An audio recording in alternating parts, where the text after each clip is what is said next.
Welcome back to another unsolicited and uneditated football analysis with your friend David Valentin, heading to the stadium. As you can see, it's raining. Please excuse the wiper noise. It looks pretty sunny on that direction towards the stadium, while over here it's pretty rainy. No lightning, so we should be starting on time. It's 5:30. Rushing out of work. A lot of friends can't make it tonight. Definitely the attendance is going to be very poor. 6 o'clock kickoff. That's the decisive factor here on this one. Seriously doubt we'll see any Atlanta fans unless they live locally or close by. With that said, Orlando City, if you saw the last episode, crowned itself champion of the United States in the U.S. Open Cup after defeating Sacramento. Tonight, a derby between Orlando and Atlanta. When Atlanta came into the league, they said that we were their rivals. They treated us as such, even though, let's say, we were not ready to be anybody's rival, to be honest. We were going through our worst. They were going through their best. And for 3 years, it was high fives and all smiles. But football is cyclical. I keep telling you guys that. Therefore, tonight Orlando City comes to right the ship. Orlando City already faced Atlanta at Atlanta. The result 1-1 in my opinion, back when we were not playing our best football. Right now we are. Obviously, Orlando City, after playing the Open Cup, went up to Philadelphia and got their pot clean and their maraca wrong. And it's one of those things, you know, there was no way we were going to win that game against a rival that most likely was going to be the Super Shield winner, well rested at home. I don't know. With 2 days rest, I just did not see us getting a result. Besides, Oscar Pareja rotated the team wisely, in my opinion, because Atlanta and Toronto, who we are playing this Saturday, are two teams below the red line, and you have to go after the easy prey. And beating Philadelphia, to be honest with you, does nothing for our playoff hunt, because we gotta steal points away from those who are chasing our playoff spot. Based on the results, we definitely need 3 points. Atlanta, if they lose tonight, their playoff hopes are pretty much over. We definitely have to win officially. DC United is eliminated from the playoff hunt, and these other teams, New England Revolution, Miami, Inter Miami, Atlanta United are in the hunt, and and I'm not gonna leave out Charlotte as well. They are in the hunt. They want the 3 points, and Orlando City needs them in order to secure our place in the postseason. Obviously, how sad would it be to crown yourself champion of the United States and then not make it on a run for MLS Cup. So, with that said, we're gonna head out to the stadium. We're gonna see what the night brings us, and let's hope for a win. It's gonna be a cagey match, I can tell you that. And it's raining, and rain so far has been our blessing.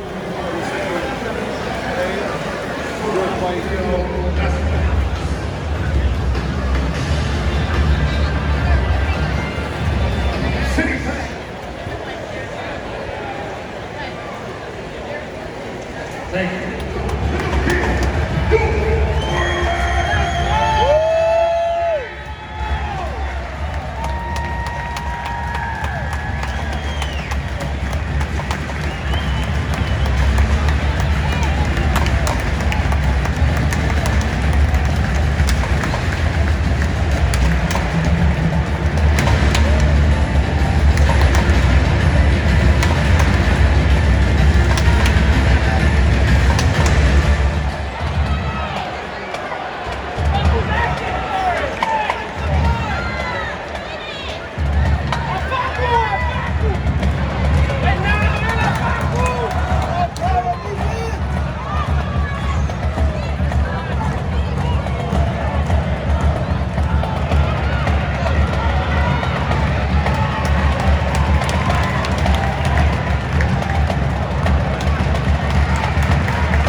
Well, my friends, unfortunately, not tonight. Not tonight. Orlando City falls at home to Atlanta United 1-0. I always felt the game was going to end up 0-0 or 1-0 as the game progressed. Atlanta was desperate for the points, and they just got the ball in the right place at the right time. I always say that it's a pound of talent but an ounce of luck, and the football gods were with them tonight. Second game in a row that Orlando City loses. This year, Orlando City has managed to surrender way too many points at home.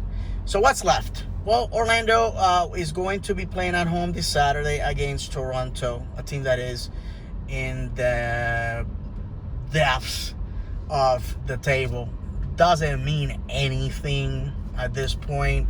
You gotta play who's in front of you. You gotta secure 3 points for sure. Atlanta, Miami with a win over the weekend can definitely put themselves in the playoff picture. I think, if I'm not mistaken, the tiebreaker in the event that Orlando was to lose Saturday and Miami was to win, the tiebreaker there is goal differential, which I believe Orlando has a better one, and also with Atlanta it's wins. So even winning this Saturday does not automatically make them a team that is going to get into the playoff picture. But definitely it's out there. Frustrating. Or Atlanta is definitely our bogey team. I think Atlanta, DC, it's one of those teams that, I think they just got our number, and you just gotta figure them out, and then go and try to win. Disappointing. I think the tonight was on the players, not on the setup or the management. Some people were telling me, they still have a cup hangover, but I'm like, that was a week ago. You gotta make playoffs. Is Orlando City gonna make playoffs? I think so. We still have time. We still have games to be played. We have in October, in the span of a week, basically, we have 3 games. We have a game against New York, a game against Miami at Miami on a Wednesday, and then that weekend, I believe it's Saturday or Sunday, Orlando City will be closing the season at home against Columbus, and I'm here to tell you that it may go down to the wire again. So the Columbus game, be there, because I think that we are going to be playing for our lives there. What happens if Orlando City doesn't make the playoffs? Well, it is my opinion that it's not gonna look good for Oscar Pareja's record here.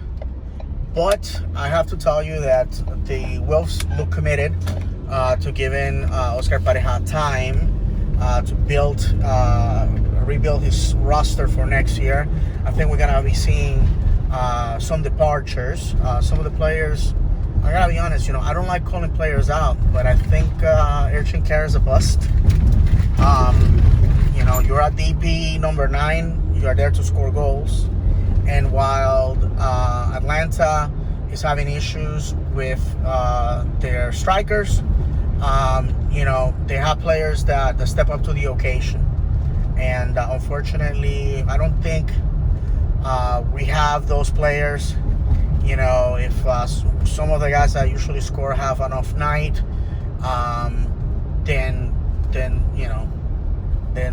we're done. And aside from that, if you have looked at how we've been winning games, the goals are not coming from our DP striker; they are coming from Facundo Torres. So I'll leave you with that. Football season's peak and valleys. I have rolled with my club through them. Football is not for those that want instant gratification, unfortunately. So that's it. We lose. So we just gotta take the L, man. Take the L, dust off, move on. I wanna remind everybody that I can be found on Twitter at Florida_man76. Every Monday night, Loud & Proud Orlando, with myself, my friend Luis Pineda, my friend Paola Medina, talking about all things Orlando City, Orlando Pride, OCB. And every now and then we have great guests. I invite all of you to go to the YouTube channel, give me a thumbs up and a like, subscribe. And every Monday night, 8:30 p.m. live. Please be there. And when it comes to this channel, the legendary David, blogging in Spanish and English about Orlando City, please give me a thumbs up and a subscription. I will appreciate it. Thank you very much to all of you that have been supporting me throughout the season. I have to say that. Lots of people coming to me, thanking me for the content, for the podcast. I appreciate it, guys. Thank you very much. And with that, vamos Orlando!